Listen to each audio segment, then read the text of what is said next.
Hey everybody, welcome back. Welcome to your skin journey class for makeup artists. Before we get into it, if you haven't gotten the Color 3 1-on-1 for makeup artists, what are you doing? That is going to help you pull your artistry to the next level. It's definitely going to level you up in the Color 3 side of the makeup artistry. And this class, the skin journey, is going to elevate you in understanding skin for what you need to know as a makeup artist, okay? So let's get started. I hope you're ready. So before we get into it, definitely take out something to write with. You're going to take lots of notes. And if you do have any questions, you can go ahead and just message me through my email address, which is going to be underneath this video. So yeah, let's get started.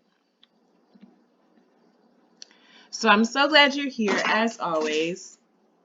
I'm so glad you purchased the Skin Journey for Makeup Artist class.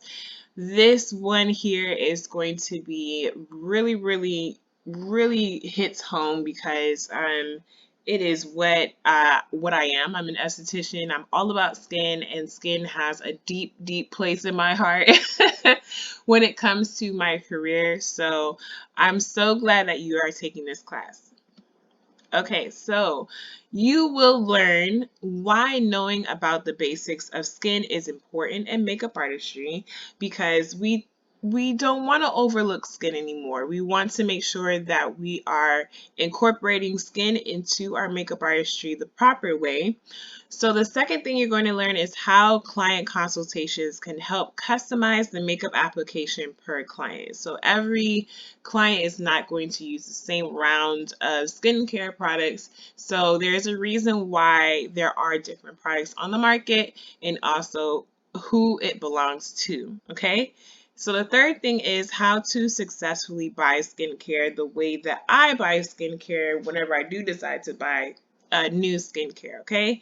So as always, I'm always going to put this as a judgment-free zone. So I expect you to not know. So if you have any other questions after this class, you're free to ask me those questions and I'll be there to help you and answer those questions for you.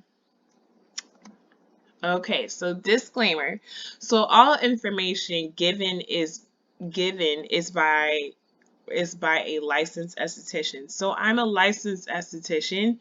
And so what that means is that an esthetician is basically a person that is licensed to deal with skin in the sense of topical skin. So that is why I have the disclaimer up. The information I'm going to show or share with you or teach you is a part of the esthetician world, yes, but is not to diagnose someone, okay? So do note that it will benefit your artistry, but do not diagnose or prescribe any area of the face of your client that deems medical attention. So if you see something very severe going on with the skin, you need to point their concern to a physician or a dermatologist. Don't try to guess what's happening and you try to treat it. That is not your ministry, that is not your duty, that is not your job. Your job is to be a makeup artist, and that is what you're going to be. And if you can't perform that particular service because something is blocking you, the skin is not what it should be as far as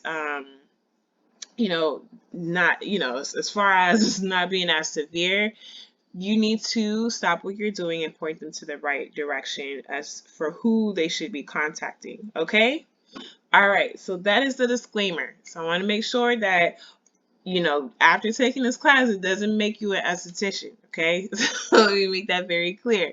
It's just going to give you a better understanding of what to do in regards to your clients, okay? So first part of the journey is the skin barrier, okay? In order for us to understand what to choose as far as skincare is concerned, you have to understand what you're working with first, okay? So, let me take a sip of my coffee.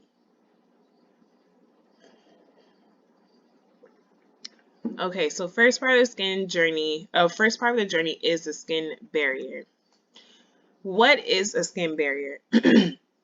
So first things first, skin, you probably heard this before, skin is the largest organ on our bodies. It is. If you take a good look, if you're confused of what that actually means, if you look at your body, not just your face, but if you look at your face and your body, the most you see of is your skin, right? So that tells you automatically that it is the largest organ on our bodies. Now, if you didn't know that skin was an organ, now you know.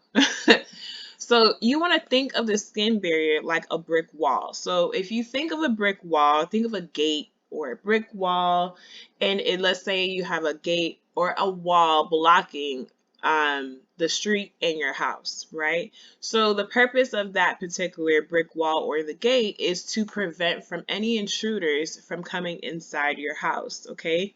The skin barrier the skin barrier's job is the same thing, okay? So it protects the skin and body from harmful toxins, etc., but it also helps to keep the water in, okay?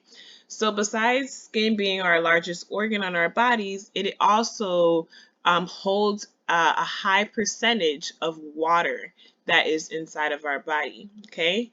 So with that being said, our skin barrier is pretty much it needs the water. It needs to keep the water in order to properly function, okay? And so the skin barrier consists of, and I want you to kind of remember this throughout the entire lesson. So the skin barrier consists of lipids. Lipids is a fatty layer. It's crucial to the skin barrier. It contains cholesterol, fatty acids, and ceramides.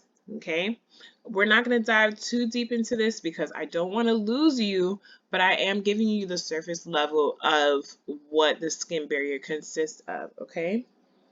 The next thing is stratum corneum. Stratum corneum in a nutshell is it is a house to regenerate cells. Okay, so it's a cell regeneration. That's basically what that is. Corneocytes is inside the stratum corneum are tough skin cells that has cell turnover every 28 days. So the cell regeneration or the cell renewal process is the cell turnover is every 28 days. So it's explaining the cell regeneration process, okay? NMF, which is natural moisturizing factor, is a water soluble and it's found in corneocytes. Okay, so NMF is inside corneocytes. Corneocytes is inside the stratum corneum. Okay, so let's just make that clear. So the combination of the corneocytes, lipids, and the natural moisturizing factor are what form an effective moisture skin barrier, okay? So you need all those three in order for the skin barrier to work properly, okay? So that is the skin barrier. What damages the skin barrier is a couple of things, right? You have irritants like harsh soaps and detergents. So if you didn't know that your favorite smelling soap, which is probably from Bath and Body Works or from Walgreens or Walmart or anything of that nature, they are 9 times out of 10, they are harsh to the body. Even though it feels soft, it is harsh depending on the ingredients that they have inside of it, okay? So detergents are just alike. Detergent is made to rid any dirt, debris, and stains from your laundry, right? So you have to be careful with what detergent you're also using as well. So if you have sensitive skin or if you're allergic to any kind of ingredients, etc., or if you have severe problematic skin like psoriasis and eczema, but you're using like fragranted detergents and soaps, you're adding to the problem on a day-to-day basis. You understand what I'm saying? You're adding to the problem. And you're like, oh, I just want my clothes to smell good. Your clothes just need to be clean. You feel me? So you have to be careful of the soaps that you're using, and the detergent that you're purchasing to use for your laundry. All right. So because it can create more irritant to the skin. So the next thing is high pH. Okay. So if you aren't aware of your skin's pH, where it's supposed to be between a 4.5 and a and 5.5. If it's not there, um, something that you're using is making the pH way too high. Okay, so pH just basically determines the acidity or measures the acidity or the alkalinity of a product that contains water, okay, or hydrogen. So, or a certain percentage of it, okay? So you have to be careful of high pH products when you're using it on your skin. Okay, it's not something that is suggested or recommended to use because you're trying to keep your skin between a 4.5 and a 5.5. Okay. Next is the most common, especially if you live in Miami or Florida, the UV rays, right?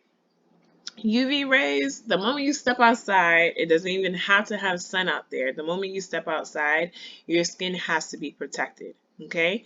So, but if there is sun that's happening outside, yes, you do need a sense of form of vitamin D. Yes, I agree. But your skin also has to be protected. Okay? And if you are gaining too much sun exposure and your skin is not protected, you can irritate your skin, okay? You can damage your skin barrier because it's just too much sun and it's actually harming your skin more than loving on your skin, okay? Next thing is the temperature of water. This right here is so funny because I get this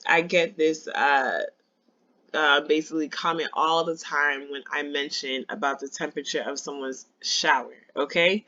So your shower temperature is the most ideal of where it would be piping hot, all right? So listen, if your shower is super hot, it's too hot, like what I mean by hot, let me explain. If it's like piping hot, almost boiling your skin, like it's hot but it feels good but it's still hot at the same time, it's way too hot. Like your skin is turning super red.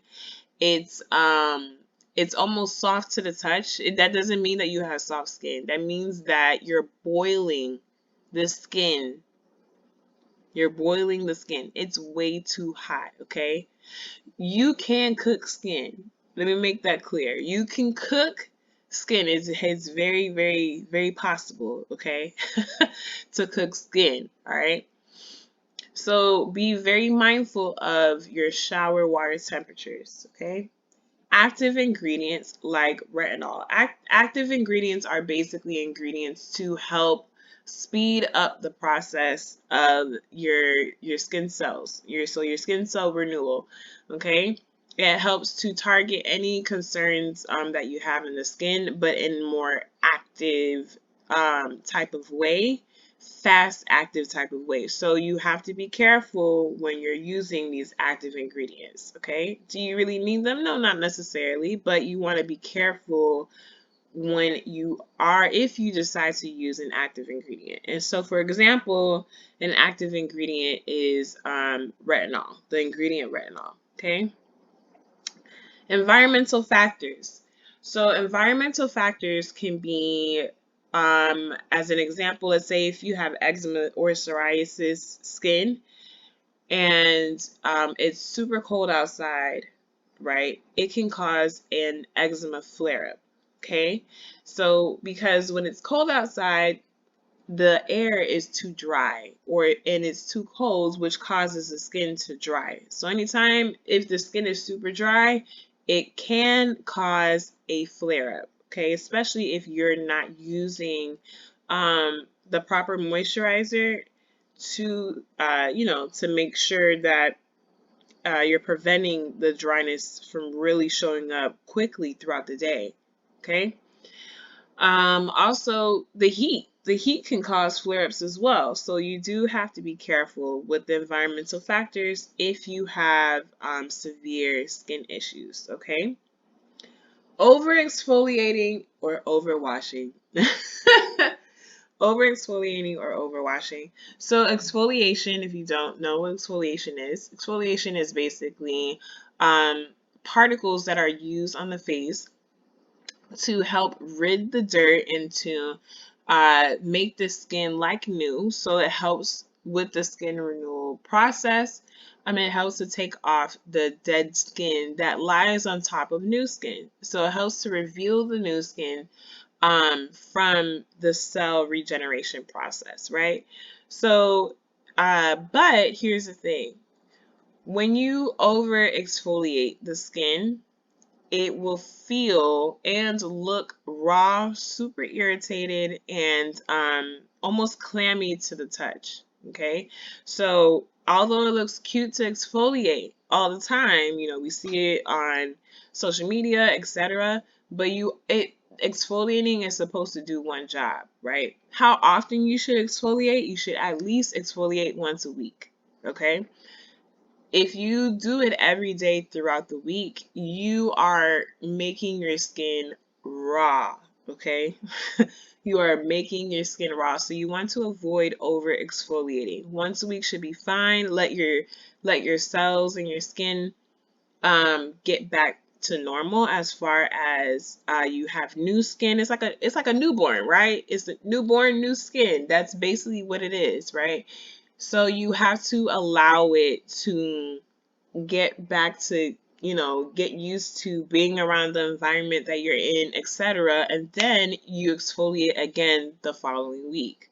Okay? So if you've never exfoliated in your life and you notice your skin is super dull and dark, or not dark, but like grayish and just doesn't have a glow to the skin, or you think you're using the right skincare, but you nothing has changed at all, like the skincare stopped working, you feel, it's because you need to exfoliate. Okay, so if you've never exfoliated before, please take the opportunity. If you hear the sound of my voice, please take the opportunity to exfoliate. Okay, overwashing is the same thing. So it's going back to harsh soaps. If you're using a harsh cleanser for your face, right? Or just a cleanser, period. But especially if you're using a harsh cleanser and you're overwashing, like you're washing 3 times or 4 times in one sitting, in one wash, then you're overwashing your face. You should wash your face 2 times and be done with it, right? You don't need to continuously wash it to feel this squeaky clean feeling. Like your face will be clean after the second wash. So, when you're overwashing, it's the same thing. You'll make your skin raw. It will feel very irritated. Little sensation here and there, or a lot sensation depending on your skin. So be careful when you are washing your face or cleansing your face is what we say. Okay? So I'm gonna take a little sip.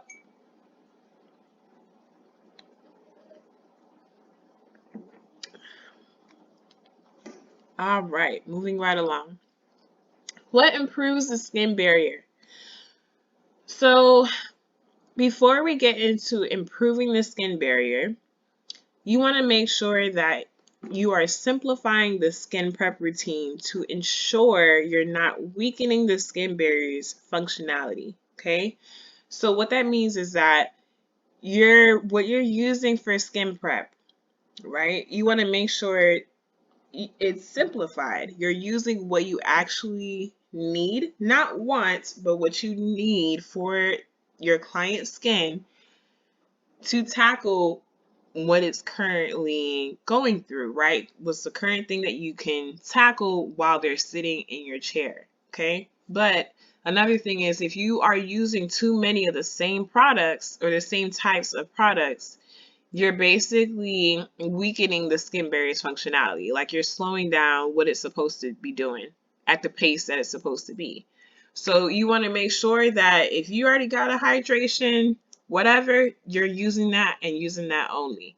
You don't want to sit here and throw on a bunch of the same exact products thinking that the more you use, the better the skin prep is going to be. It's not true. Okay. Sometimes when you're using way too many things, it can backfire on you at the end of the makeup application. Like it's not working like the products can't work properly because there's just too much of the same stuff, right? So at the end of the makeup application, you can see, or even throughout the makeup application, you can see it not working to its full capability because there's too many things going on at once.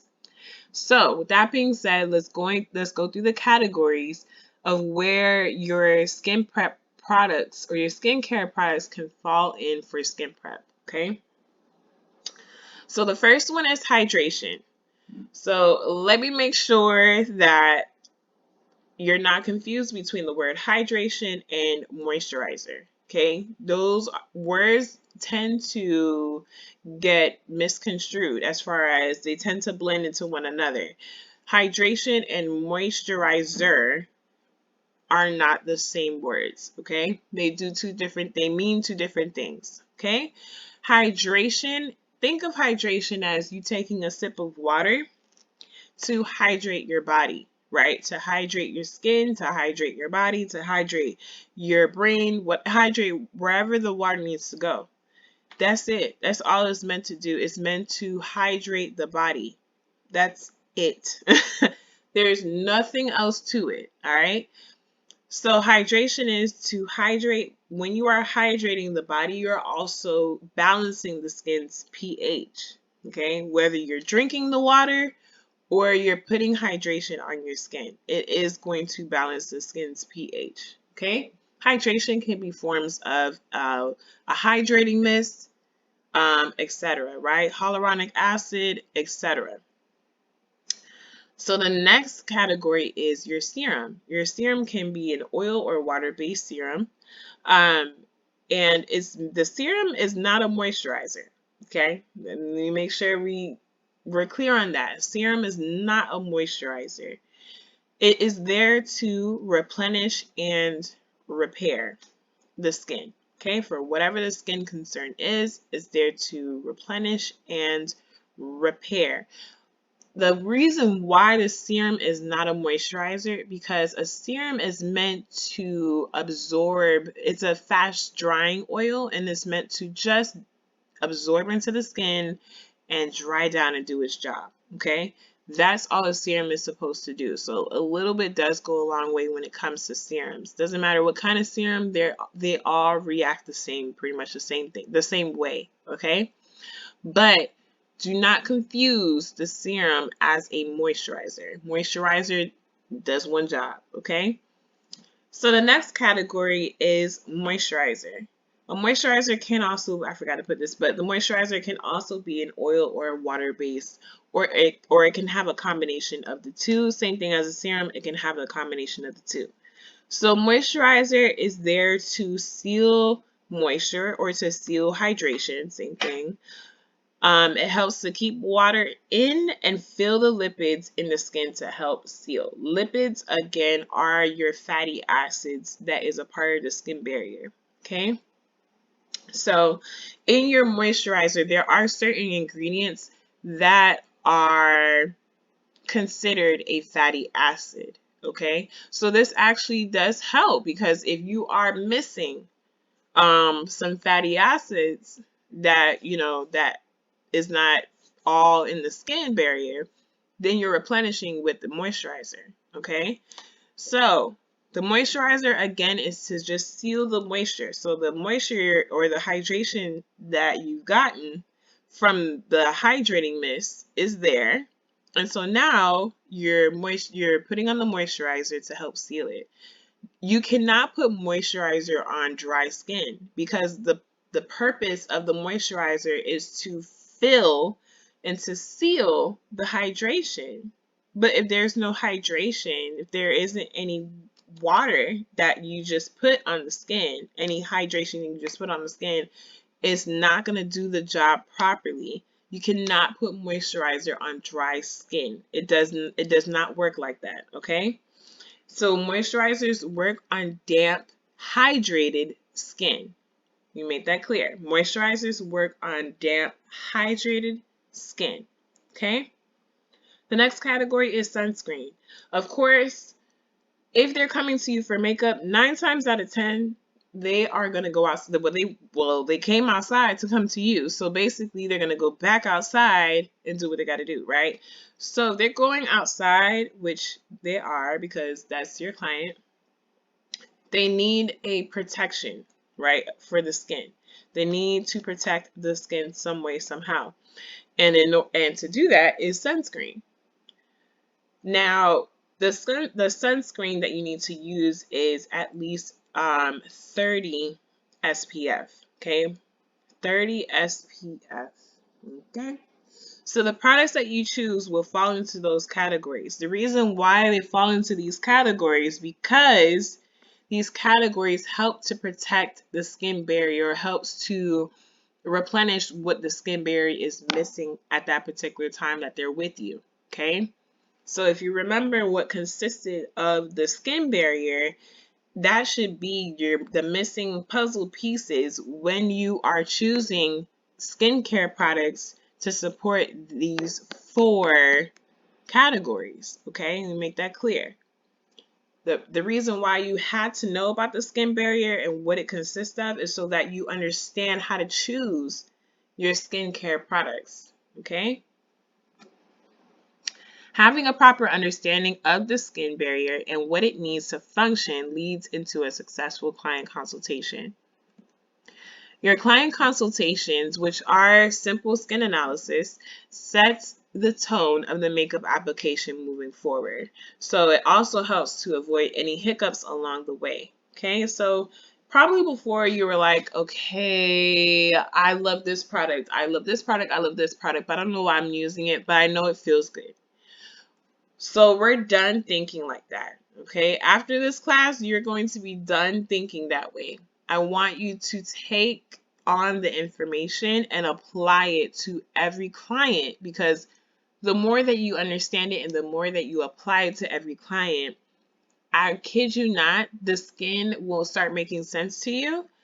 And also your makeup application will look way better than what it was before as far as how long it can last, um, how you're prepping the skin beforehand, etc. They're all important when it comes to your makeup application. Okay.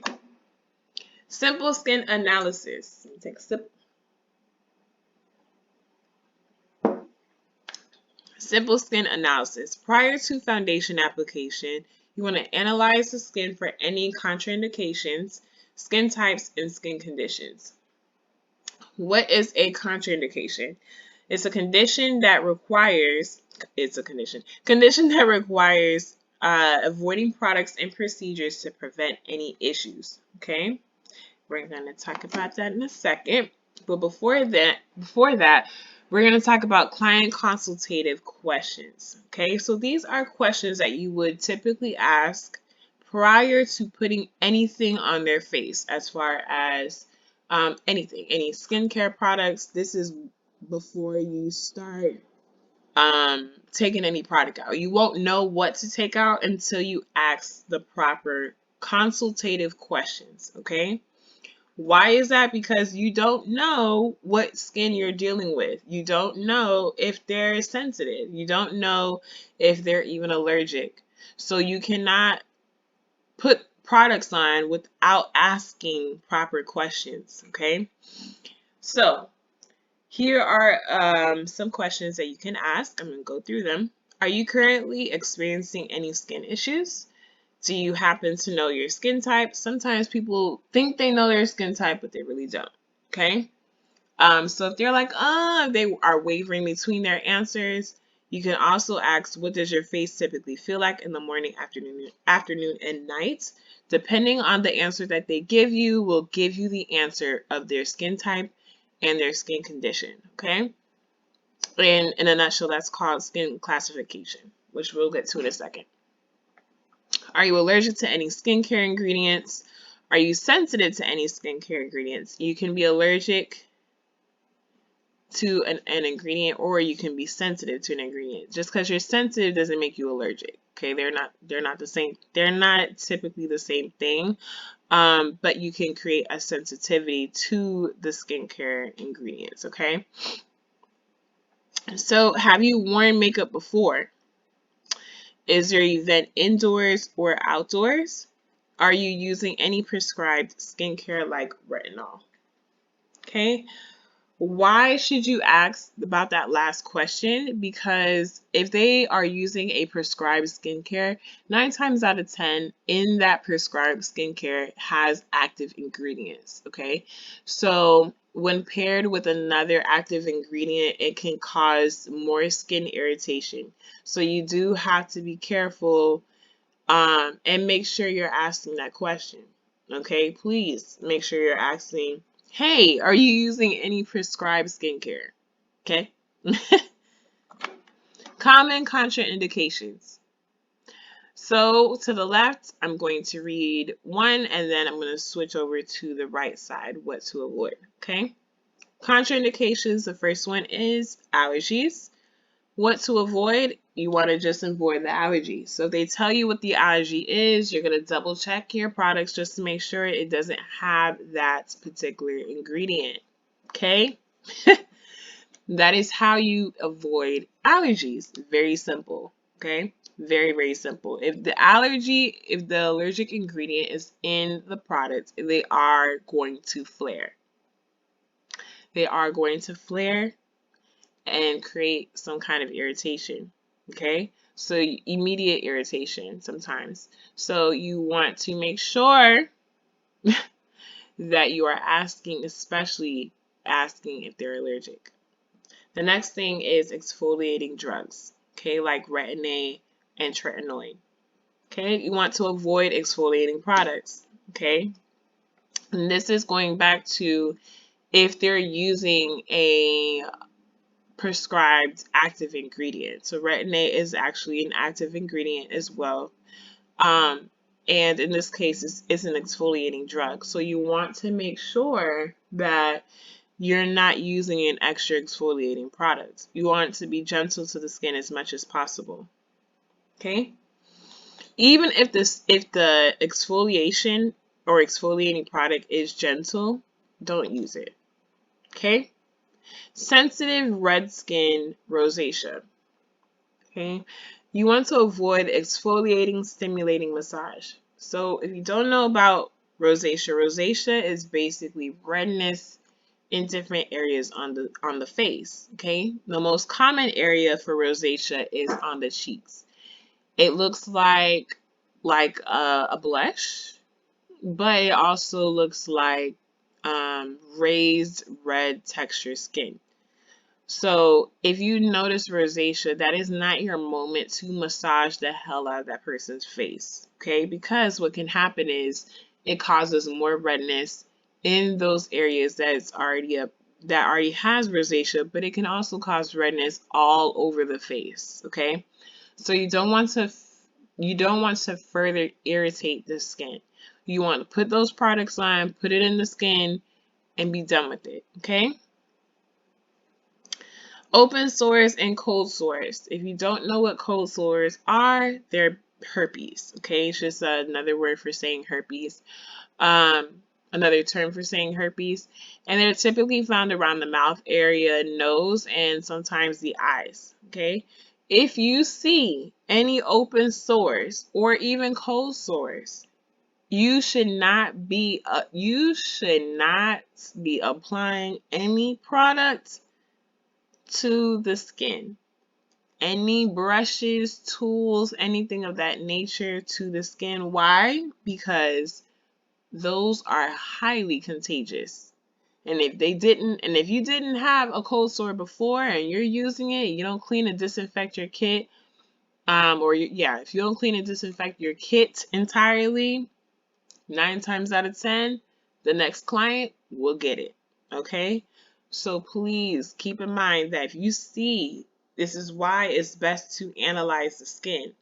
When you see whatever is going on with the skin, especially if it looks like an open sore or a cold sore, do not perform any makeup application, you need to cancel the appointment. Okay, it's very, very serious. Cancel the appointment. Okay, you don't want to be that makeup artist that tarnishes their brand, that tarnishes their name.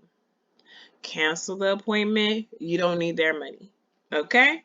Not that, not her money. You don't need that one.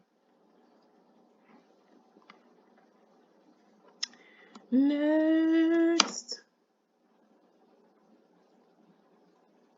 What's the difference between a skin type and a skin condition? Skin types and skin conditions are skin classifications to help determine what ingredients and procedures are best and which ones to avoid. Okay? So skin types and skin conditions can be very confusing. Okay, very, very, very, very confusing. So, because skin conditions can easily be a part of a skin type, right? Or they can have the same skin condition as the skin type. So, I I looked up a another way to basically represent the skin type and a skin condition, and we're going to talk about them now. So skin conditions are usually not hereditary, hence the word condition. It is a condition, so which means it can be treatable. Now, how long it takes to treat whatever the condition is, that is up to the person, their lifestyle, and the products that they are using. Okay? It is possible to have different combinations of skin conditions and skin types. Okay. All right. So we're going to talk about the skin classifications on one side, and then we're going to pair it with the signs of that skin classification. Okay. The skin type and the skin condition are called skin classifications, and I love the Bauman skin type solution. So if you never heard of the Bauman skin type solution, this is where the source I'm pulling the information from, that will help you a lot better to understand skin classifications rather than the typical skin type and skin condition. Okay. So the first one is oily. So oily is excessive amounts of sebum, which is sebum is just another word for oil. And the sign of that classification is large pores. Okay, they'll have large pores in the skin, and that 9 times out of 10, their skin is an oily classification. Okay, dry is an imbalance in the skin. So your skin can be dehydrated and oily or dehydrated and dry. So if your skin is dehydrated and oily, what that would look like is dehydration is coming from skin dehydration is coming from you not drinking enough water, period, right? And also you're not hydrating your face. So it's both or either or. More so you're not drinking enough water. So the skin is being dehydrated, but it can overwork itself and look oily, and it almost seems as if your skin is healthy, but it isn't. Okay. When it's dehydrated and oily, obviously you're going to see oils resting on top of the skin, but you also, if you look closely, you'll also see fine lines. Okay. Fine lines, or you can also see like sunken eyes, almost like dark circles, You're gonna have dark circles underneath your eyes, but they also look sunken. That is dehydrated oily skin. Okay. Dehydrated dry skin, right, means the opposite. The skin is visibly dry. It looks dry, it can flake, and the skin is tight. Also, you'll see rough, fine lines as well. Okay, so that is the difference between the two of how that would actually look. And you can also see dark circles, and they look sunken and like almost somebody punched them. It almost kind of looks like that. Okay, so the sign of that is pores very small and not seen. Tends to be dull, rough texture, and fine lines. We just talked about that. It can flake excessively and feel tight. Okay, so noticeably different. Okay, let me make that clear. They're noticeably different. You won't be like, no, they're noticeably different. Normal is very unusual. Most have combination skin. So normal levels of moisture and sebum secretion. The sign of that one is even distribution of the skin between dry and oily. So this is like I said, is very unusual. It's something that you won't typically see. Okay. All right. So continued, you have sensitive. Okay. So sensitive is acne, rosacea, stinging skin, and allergic skin. Okay, that also falls under sensitive.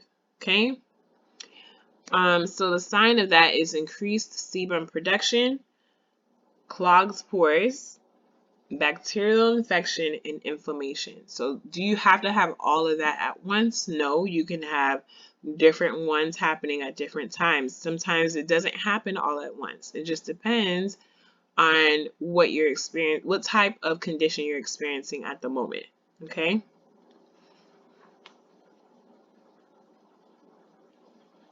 Wrinkled and tight, or wrinkled or tight.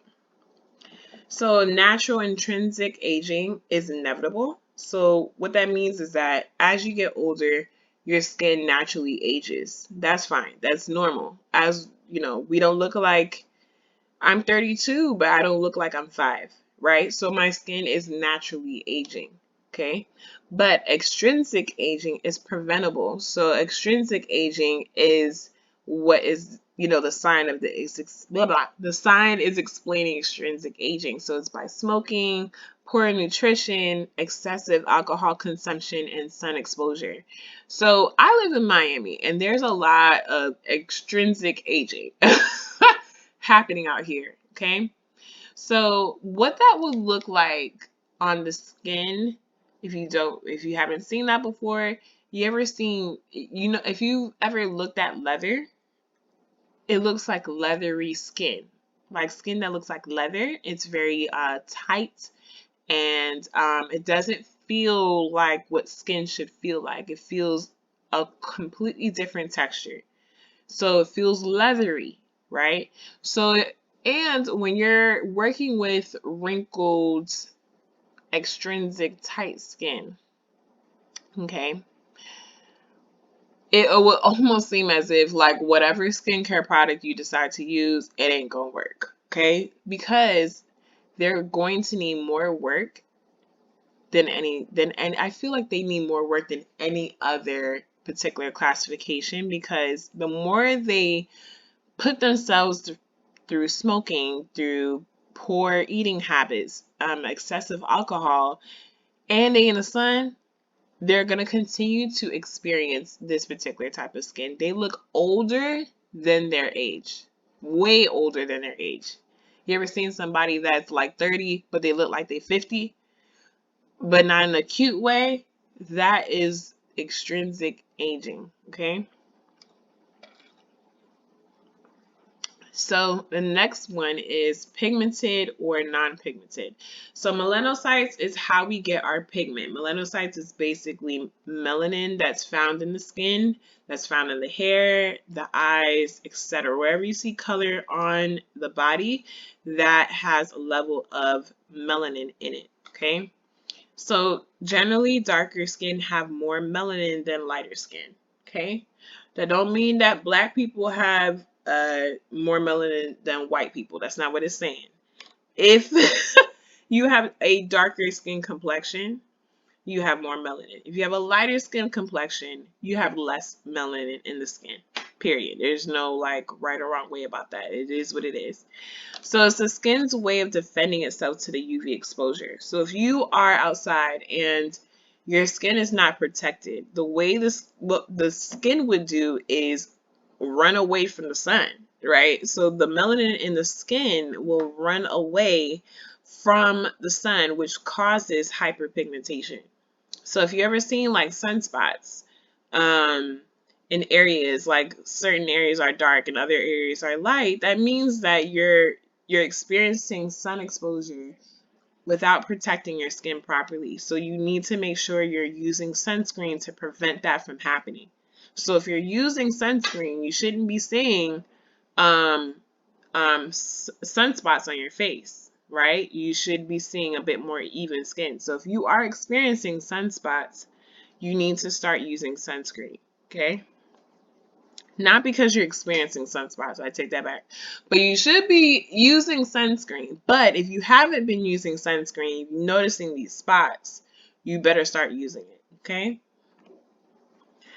So you want to avoid these harmful ingredients for skincare. So I was trying to figure out the best way to bring this not understand ingredients, because there are a lot of ingredients when it comes to skincare, but I try to find the most common ingredients that are super harmful that are found in skincare so you can avoid them as best as possible. Now, they are in almost every skincare you can think of, but but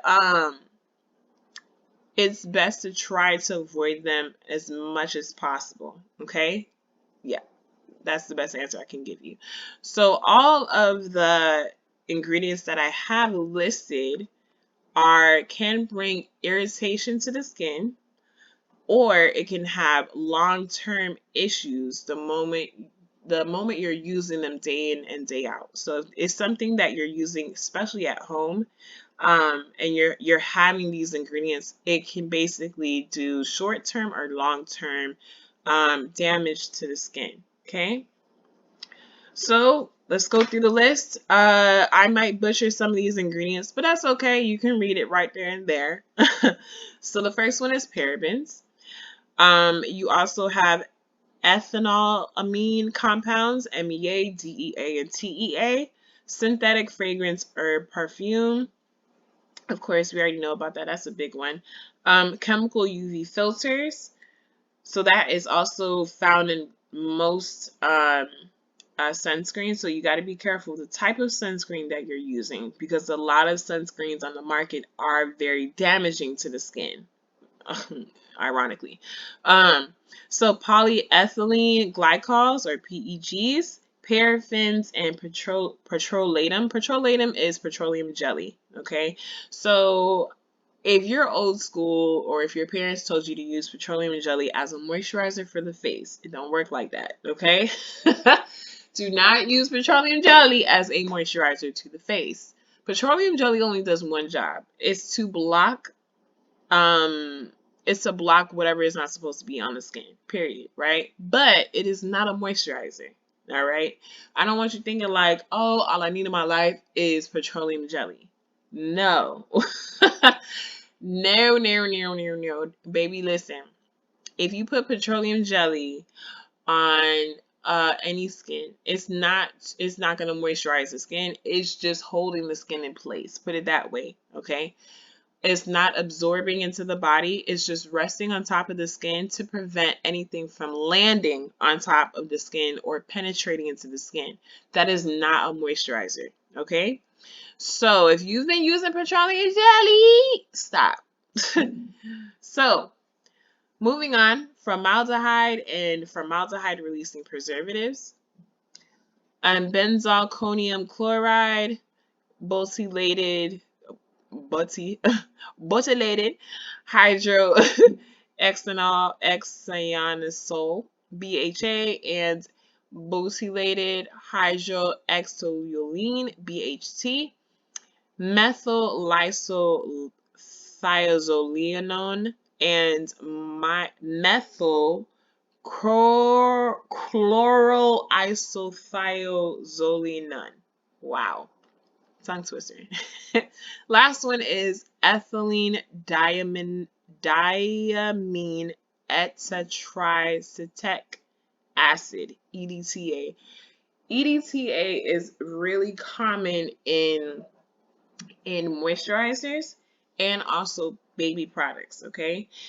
If you experience extreme dry skin and eczema and psoriasis, using EDTA is going to cause a skin irritation, to cause a flare up to the skin. Okay, so it may feel good, but you're also doing more harm to the skin than you think. Okay, moving right along, sources to help choose safer skincare for skin prep. These are my number one sites that I use whenever I'm trying to choose or help my clients and my customers choose the proper skincare for them and to see like what they're using. So I'll ask them, okay, tell me the brand name and the specific product that you're using so I can search and see what is rated, right? So the EWG's Skin Deep website helps to um, it rates the products that you're using, okay? Now, it may not have all the products on there, but it has a good amount of products on there for you to rate, which is so dope. So it takes the rating and also it gives you a quick synopsis breakdown of how how harmful it could be. It gives a rating and it gives a breakdown for each ingredient that's inside the product. So that's why I really like this one. So the EWG's Skin Deep is my number one. The second one is Sustainable Jungle. So Sustainable Jungle is where I took the ingredients from that are harmful to the skin, the most common ingredients that are harmful to the skin in skincare. And but I really love this site because it gives you a nice breakdown of what each ingredient that's found in skincare, hair care, and body care. It gives you a nice breakdown of what the ingredient is, how to like what it does to the skin long term and short term, and what is used for in the skincare, hair care, or body care worlds. Okay, so those two sources are like my favorite sources to use. So if you're like, I don't know how to choose my skincare, right? So the first thing that I suggest you do, or I recommend that you do, is go to EWG's Skin Deep. So you can click on this, or type this down or write this out, and you're going to type in the actual product, the product name, the brand name, and the actual product. You're going to search for it, click on it, and then it gives you a breakdown. Read the breakdown. Whatever the rating is, you want to make sure that you're staying within the green to yellow range. Okay, if it goes beyond yellow to red range, which is more dangerous, more of a dangerous product, then that tells you that is the product that you shouldn't be using on anyone. Okay, especially they will tell you like what skin will be like, what would be irritated, right? Or what ingredients are going to be super irritated more than others. So if you're in the yellow to red range, that means that you shouldn't be using that product, period. Okay, so that will tell you what products to use, what products to purchase, etc., without thinking too hard. So that's why I really like that particular site. Okay, so I hope that was helpful. This right here is gold. The sources are gold for me. Thank you so much for taking the class. Just a little recap. We talked about the skin barrier. We talked about how the skin barrier is. What is a skin barrier? We also talked about client consultations, how to develop a client consultations using consultative questions. And we also talked about harmful ingredients. We talked about skin types. We talked about skin conditions, which are skin classifications. And we talked about the sources to best choose the proper skincare for you and your clients. I hope this was super helpful. Again, if you have any questions, go ahead and email me. My email will be underneath this video on the Teachable site. All right. So thank you so much. On to the next video. Bye.